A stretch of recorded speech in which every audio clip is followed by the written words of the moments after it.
I'm Tristan Curry with Kentucky Department of Fish and Wildlife Resources, and today we'll be going throughout Harlan and Letcher County, answering nuisance calls, exploring the neighborhoods, finding bears engaged in nuisance activities, and whatever else that we may find on a typical day. And we're going to explore some of the do's and don'ts while living in bear country.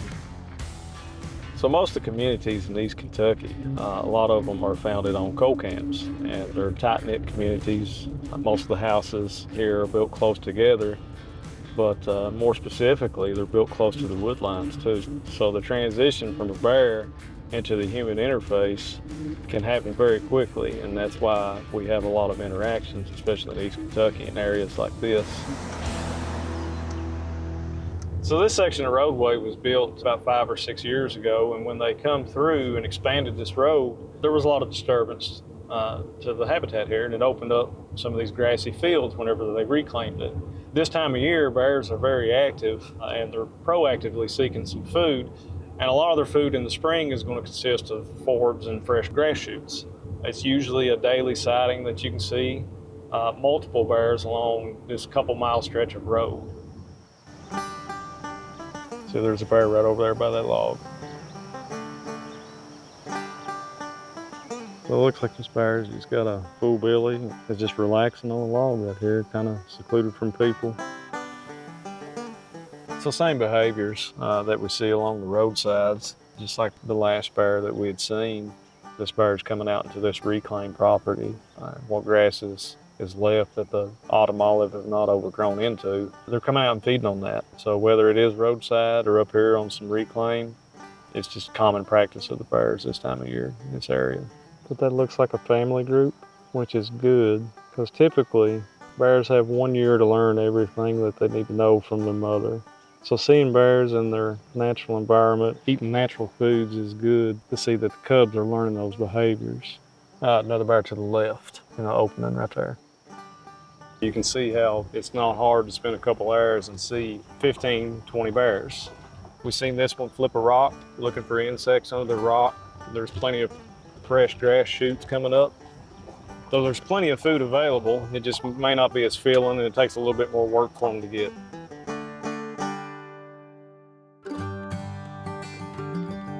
So we received a call from one of our bear technicians here. He received a call from dispatch that a bear had been hit by a vehicle on the highway, and the bear was dead at the time of the incident. So we have collected that carcass. So we're going to do a workup on this bear before we dispose of the carcass and get some of these measurements and data collections.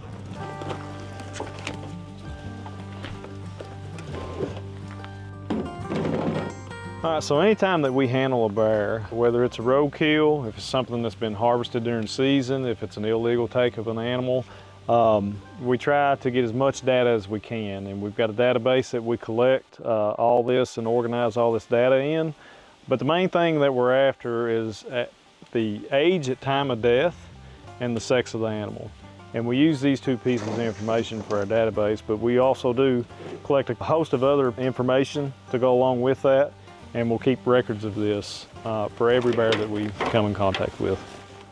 So we try to get as accurate as possible as if the bear, so this is a deceased bear, but whether it's alive or one that's been hit on the road like this, we take the measurements the same way as if they were still alive. So these measurements are just morphometric features. We can compare these, so if it's a live capture animal, we can compare these measurements to when we previously had handled that animal to see if there's any change in its body features. The tooth we pull is usually the first upper premolar that's located behind the canine. We'll collect these teeth through a calendar year. At the end of the year, we'll organize these teeth, associate it to each bear, and we'll send it to a lab.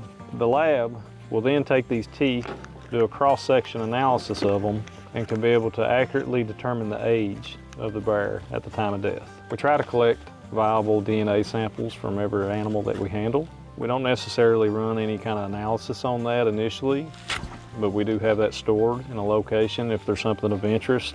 later on that we come across. There has been some universities that's done some cortisol studies on animals. You can determine that by these DNA samples through the hair. We always collect the hair from the same region. Cortisol levels can vary throughout different regions of the body with the different hair types as well. So to keep this data consistent, we always take it from the same region of every animal that we handle. So the last measurement we'll take is a weight measurement. So we have to have a scale for that. So we'll go ahead and place him on there.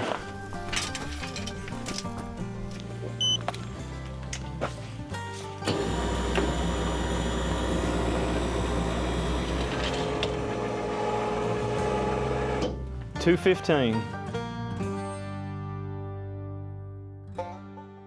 So we're in Letcher County, Kentucky, and we have some of the densest bear populations in the state. The main thing that we deal with mostly is garbage. So we either need to secure it or remove it from an area. So I was able to find this oil drum. I got this for free. Somebody had dumped this out on the side of the road on the mountain. Able to make a simple modification. I cut a door out, just a simple square door, put some hinges on it that I had laying around, and just made a latch system. And you know, that's part of the key of a good bear-proof container if you're going to do a homemade solution to this, is to find something that is sturdy in structure. The other is the door, because you got to be able to get in and out. Bears are going to try this system no matter what it is. So whatever you make, they're going to go to each corner of it and see if there's a weak point in that. So with this, you want to reinforce the corners of everything. If a bear can get its claws in behind something, it can pry on it, and when it gets leverage, it's able to pull that open. So be sure to reinforce the corners. That way you have good strength at each side of the door. This kit was put together from a rehabilitation center and was donated to us. So they kind of manufactured this themselves, bought the products and the hardware. You can retrofit these straps to whatever polycart that you have. These straps, you simply drill a couple holes, insert these bolts, making sure that when you install these, the straps are going to be in a good solid piece of plastic, and also they're going to be tight whenever you lock them. With about 15 minutes invested in some basic tools, we was able to take the strap kit and install it onto just a run-of-the-mill polycart. You just want to get these corner points secure, make sure your straps are good and tight on each side and on the fronts. After we've done this, we can either secure this to a tree. If you have a garage available or an outbuilding, you can simply roll this into your cart. Then on the day of pickup, bring it to the curbside, unbuckle your straps, and have easy access to your polycart camp.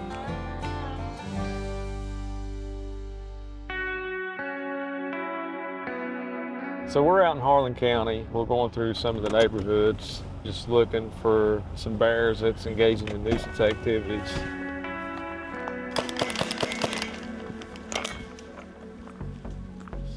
We just ran one off up at a housing authority. A lot of times bears like to wait until nightfall or right before nightfall before they come into the neighborhoods like this. We was able to haze him away from the area before he gained access to the garbage.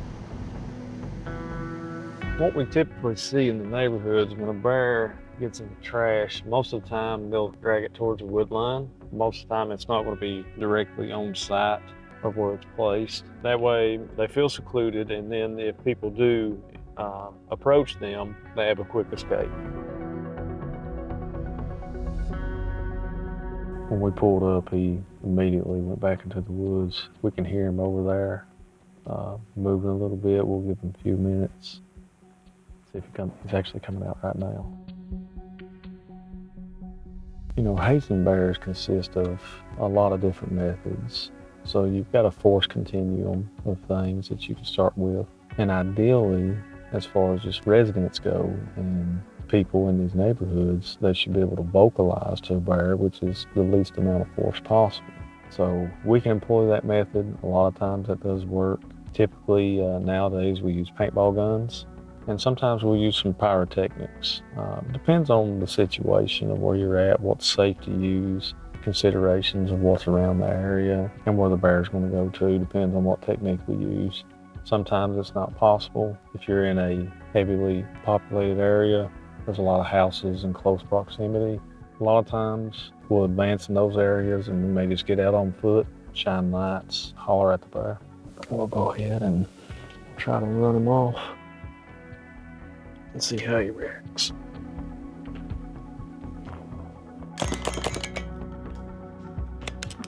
Come on, yeah.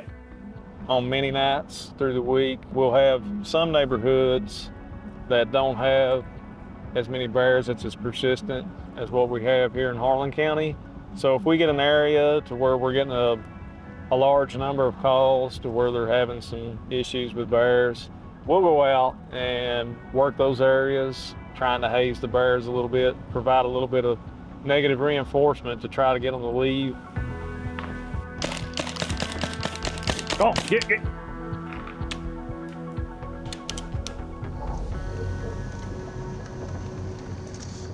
might be the same bear. You just gotta play it out because you want a bear to have an escape route. You don't want to push them into an area that they don't want to go. So you don't always have to immediately haze them. So we'll try, there's a drainage up here. It's good to be familiar with the area. So as you see, as it approaches that drainage right there, it's tending towards wanting to go to it. So we'll give it a route of escape before we try to run into the wood line.